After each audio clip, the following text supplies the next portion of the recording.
ada sampah itu.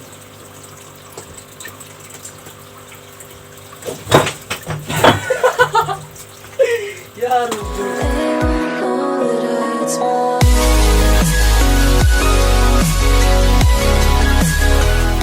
Oke, kembali lagi ke channel AKGI 6150. Pada kesempatan kali ini kita akan membahas tentang pengalaman ya baik mistis maupun pengalaman selama semasa hidupnya dia lah kira. Semasa hidupnya kira kayak akhir aja gitu kan. Dan terus gini, langsung saja kita ajukan pertanyaan kepada namanya Mas siapa? Arif Budiman, Mas. Ya, Mas Arif Budiman ya. Jadi Mas Arif Budiman ini sebenarnya bintang tamu kali ini kan. Nah, saya juga agak terkesan gitu. Wah, terkesan bahasanya. Jadi Mas Arif ini dia udah melalang buana. Wah, melalang buana biasanya. Dia udah keluar kota sering lah gitu. Untuk apa Mas tujuannya keluar kota gitu? Sejujurnya sih untuk mencari jati diri sih, Mas. Jati diri lah bahasanya. Jadi Mas Arif ini dia sebenarnya sekarang kuliah atau kerja ya? Kuliah kemarin baru selesai sih. Tahun kemarin sih. Tahun kemarin. Itu ngambil jurusan apa Mas? Ya jurusan perhotelan. Jurusan perhotelan. Iya. Cuman ambil D1 jurusan food and beverage service. kemudian setelah lulus jadi apa Mas? Nah, ini dia yang jadi pertanyaan, Mas. Saya juga jadi bingung sendiri masalahnya. Apa sebenarnya bakat saya nih? Makanya saya keliling-keliling kota untuk cari jati diri sih sebenarnya. Bagus itu sebenarnya, bagus. Ya dapat pengalaman banyak lah ya, istilahnya kan. Untuk kota yang udah pernah dikunjungi di mana aja itu Mas sebenarnya? Waduh. Saya dulu Medan udah pernah. Waktu masih kecil sih. Medan. Terus ke Riau. Iya. Riau. Terus daerah Pekanbaru ada pernah juga. Wonogiri. Setelah itu ke Solo, Semarang, nah baru ini ke Jogja. Lumayan banyak juga. Berarti pengalamannya ini harusnya sesuai judul kita yang dari tadi kita melenceng kan ya. Sesuai judul, jadi harusnya saya tanya dulu. Ya. Dari berbagai tempat yang Mas Arif udah kunjungin, ada pengalaman mistisnya enggak tuh? Kalau pengalaman mistis sih pernah sih waktu di Solo sih. Saya ngekos di apa ya namanya? Kos-kosan tempat teman saya. Dia ngekosin gitu. Nah, saya disuruh tinggal di situ tanpa harus bayar. Padahal saya kan niatnya bayar. Tapi dia nggak mau dibayar, ya udah. Nah, di situ. Jadi di situ ada kos-kosan di belakang rumah dia. Itu kira-kira berapa kamar ya? Sekitar 8 kamaran lah. Nah, itu saya sendiri di situ, Mas. 8 kamar sendiri di situ. Sendiri. Posisinya di belakang rumah. Itu bukan lagi ikut acara uji nyali kan? Enggak. Tapi rasanya iya. Ya waduh. Nah, di situ sendiri setiap malam tuh kadang teman saya kan keluar. Saya tinggal sendiri. Saya kan nggak ada motor. Jadi ya kemana-mana ya kalau mau keluar minta jemput sama teman. Nah, kebetulan kemarin tuh awal-awal sih itu baru ngekos pertama. Nah, di malam harinya tuh teman saya udah mengingatkan sih sebenarnya. Hati-hati di sini, harus berani. Kalau ada apa-apa bilang aja.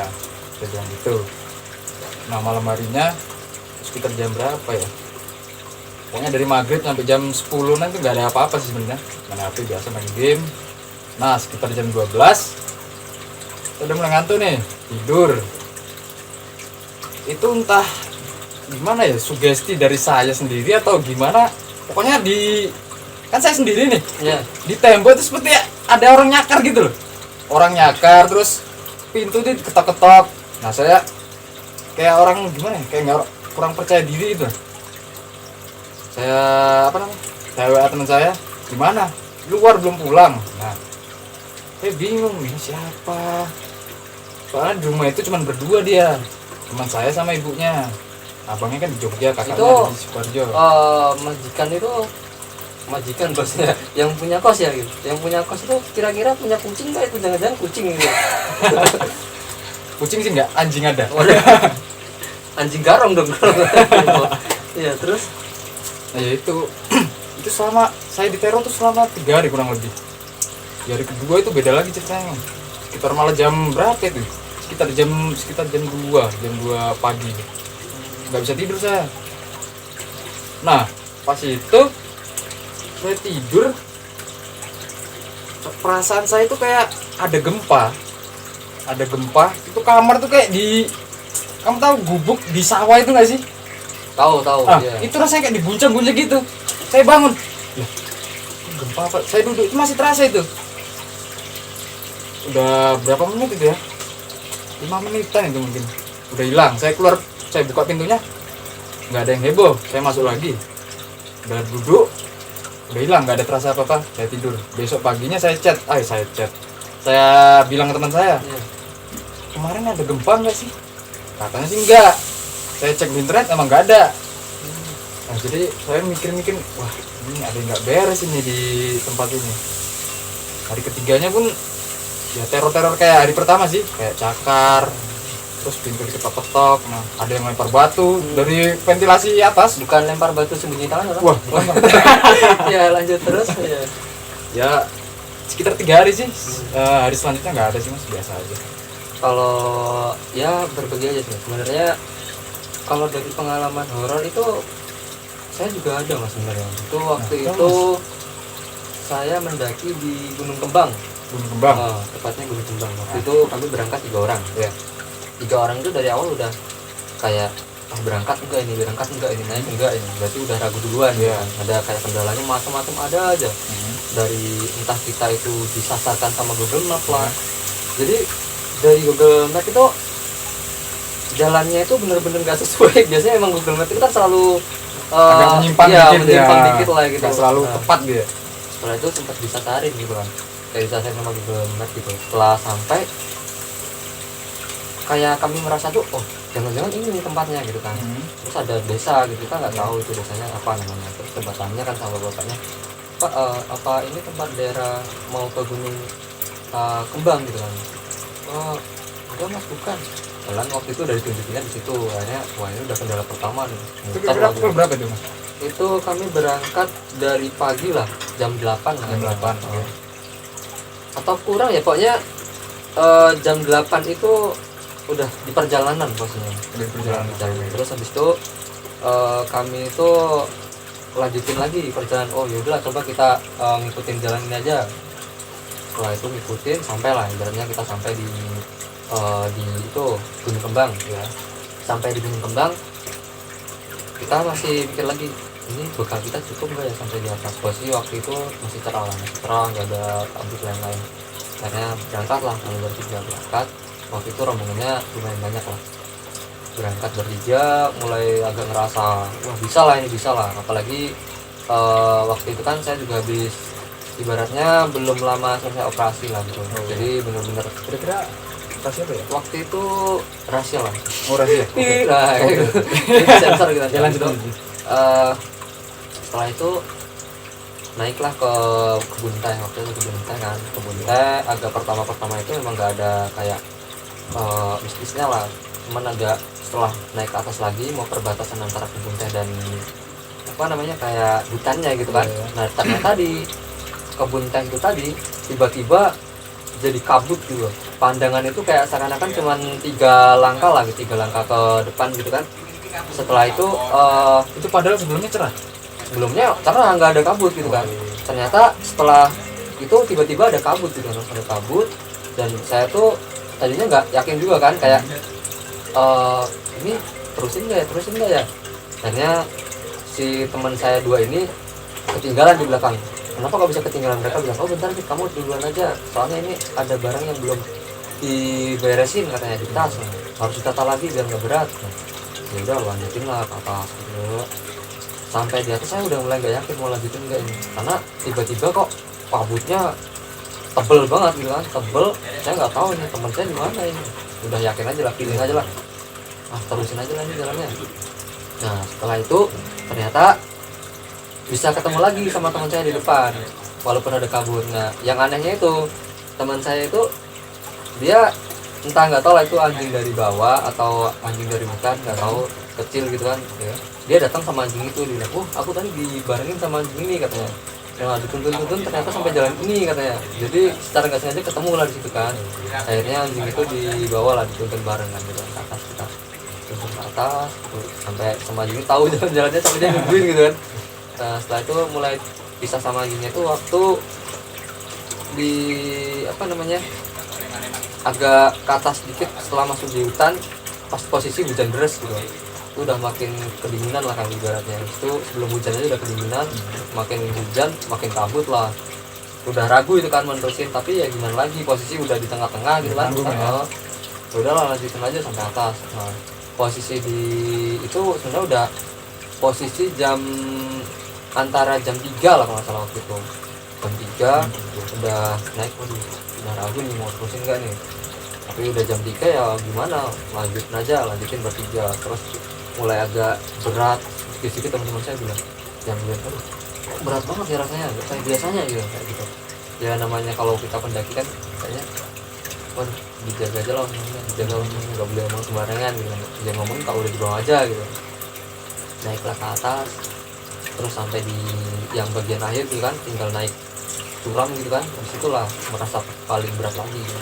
Saya udah kayak nggak tahu itu cuma bayangan atau apa, saya ngerasa kayak di depan itu mereka itu kayak diganduli sesuatu gitu, tapi kayak cuman paling ini cuman kayak bayangan aja lah, karena udah capek terus kunang-kunang gitu kan, harusnya cuman kunang-kunang aja, terus iseng lah udah nggak usah diperhatiin gitu kan. Kata kok teman saya yang di belakang itu kan posisinya saya tengah ya, depan teman saya satunya lagi yang di belakang. Terus yang rasanya kayak yang di belakang tuh lama banget gitu. Saya lihat ke belakang kok Itu kira-kira berapa orang yang maaf dipotong? Itu posisi kan yang naik itu 3 orang, tapi ada regu-regu lain gitu kan. Oh, barengan gitu ya? Barengan, regu-regu lain itu posisinya udah nggak yakin dari awal, waktu mau naik aja udah banyak cobaan gitu kan. Terus dia bilang nggak apa-apa, terus lanjut yang tadi ngeliat ke belakang, kok ngerasa kayak dia tuh di yang sesuatu gitu loh. Ya udahlah, udah amat lah, nanti aja di bawah jadi kayaknya. Naik sampai atas, baru di dalam tenda tuh sempat bisik-bisik, tadi merasa berat banget ya ini. Malamnya itu sebenarnya cobaan paling besar itu bukan di mistisnya mas Ya, jadi sebenarnya waktu di tenda ternyata ada babi mas. Jadi babi itu tuh kayak jalan di pinggir tenda kan, padahal di situ kan banyak tenda. Kayak kami udah ngerasa jangan duduk.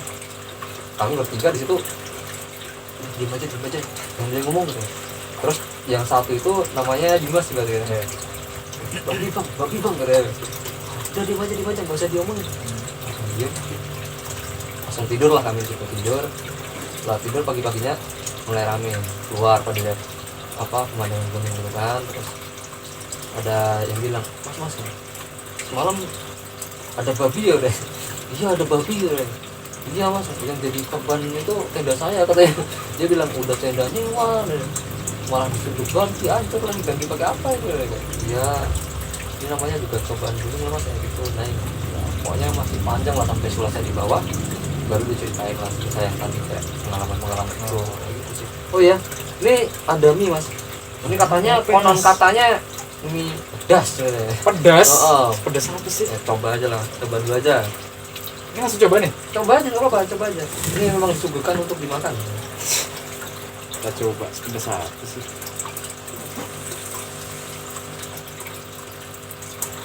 Banyak sih yang bikin challenge tentang mie ini, karena kalau kita bikin challenge makan mie pedas, kira-kira saran dari ini aja, komen dari teman-teman aja, mungkin kalau dari mereka ada yang komen besok coba dong bikin tentang makanan. Oh boleh, kita bahas tentang makanan, nggak apa-apa. Bentar dipotong mas. Ini ngomong ada air minumnya sih? Nggak ada, itu tantangannya di situ. Ini tantangannya? Tantangannya di situ, kita nggak pakai minum. Jadi buat gambaran berikutnya, kalau misalnya ada yang setuju gitu kan, kalau tembus sampai udah nggak usah banyak-banyak lah, 15 like aja lah. 15 like kita bikin tentang ini lah. Ya guys, yuk bisa. Makanan. Kita bahas tentang makanan pedas-pedas. Kita mau mukbang juga nggak masalah. Itu pedes sih maksudnya. Ya memang lumayan lah gitu mas. Terus jadi lanjut tadi mas, selama pengalaman merantau gitu ibaratnya, itu memang bisnisnya banyak gitu ya biasanya aslinya. Banyak sih, tapi kan memang dasarnya orangnya kayak cuek gitu, nggak peduli dia ngomong, orang ngomong di sini angker, tapi ya orangnya cuek memang gua kan. Saya orangnya cuek, nggak peduli yang model-model gitu sih. Yang penting intinya kan saya nggak ganggu, ya dia kan pasti nggak bakal ganggu kalau kita nggak ganggu. Ya, ada benernya. Jadi buat teman-teman juga yang suka mendaki atau mungkin suka merantau, memang kadang kayak gitu tuh pengalaman mistis itu biasanya tetap ada kan. Kita tergantung kita menyikapinya gimana. Terus juga ya kadang ada yang bilang jaga tata krama lah, Ya, atau benar. sama orang baru lah, ketemu Ya. sama orang baru kita ngomongnya juga sopan, di tempat juga gak sembarangan, entah buang apa atau buang aja lah gak jelas. Iya. Terus mungkin setelah ini masih meneruskan buat ini ya, kayak merantau lagi gitu, atau mencoba kalau menetap di sini dulu gitu. Kayaknya untuk saat ini sih menetap di sini dulu, mau coba bisnis sih rencana. Di Jogja ya temannya. di Oh Jogja, ya, sekarang temannya kita di tuh Jogja. posisinya di Jogja ya. Jogja. Berarti Saya baru 3 hari ini di sini sih. ya. Baru 3 hari. Terus ini berarti nanti buka usaha, terus mencoba yang sebelumnya mungkin masih yang ikut orang gitu kan, kerja Ya. sama orang, sekarang mencoba buat meniti karir jadi Bisnis lah. pembisnis Ya. ya, semoga lah. Oke. Amin. Untuk hari ini atau channel kali ini kita membahasnya cukup di itu tadi, bikin lanjutan pembahasan besoknya. Oh ya, tadi kalau sampai tembus di 15 like, 15 like. ini kita bakalan buat challenge makan mie pedas. Mie pedas. Kayak panjang atau jenis lain-lainnya. Yang lainnya lah. Ya, ini udah kelihatan sebenarnya belum rasa pedas. Pedes banget ini, sumpah. Pedes banget. Jadi gitu aja. Salam makan gini, jangan lupa like dan subscribe-nya.